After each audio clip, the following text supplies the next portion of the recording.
आज हम इस वीडियो में आसान भाषा में जानेंगे कि पति भरण पोषण यानी मेंटेनेंस केस कैसे जीत सकता है।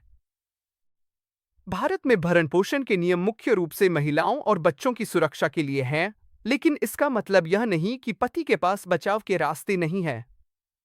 कानून यह देखता है कि क्या पत्नी वास्तव में अपना खर्च चलाने में असमर्थ है या वह जानबूझकर काम नहीं कर रही है। अगर पति कोर्ट में सही तथ्य और सबूत पेश करे, तो वह मेंटेनेंस देने से पूरी तरह बच सकता है या उसकी राशि को काफी हद तक कम करवा सकता है। एक पति मुख्य रूप से 3 स्थितियों में मेंटेनेंस केस जीत सकता है।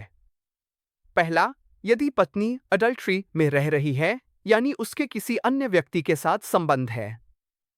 दूसरा, यदि पत्नी बिना किसी ठोस या वाजिब कारण के पति का घर छोड़कर अलग रह रही है।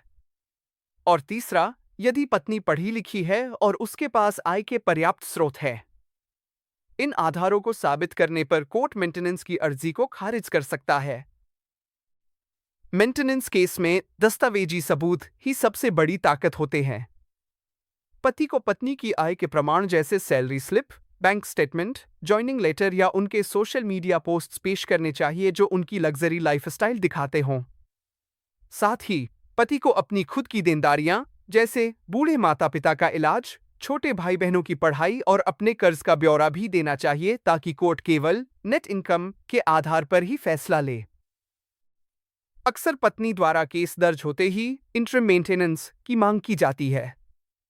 इससे बचने के लिए पति को शुरुआत से ही मजबूत पक्ष रखना चाहिए।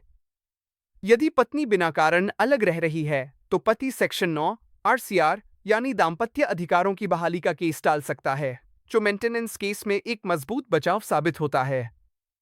सही क्रॉस एग्जामिनेशन और एक अनुभवी वकील की सलाह से आप झूठे दावों और अनावश्यक आर्थिक बोझ से बच सकते हैं। अगर आपके मन में भरण पोषण यानी मेंटेनेंस से जुड़ा कोई भी सवाल है, तो आप अभी lorato.com पर सलाह ले सकते हैं। धन्यवाद।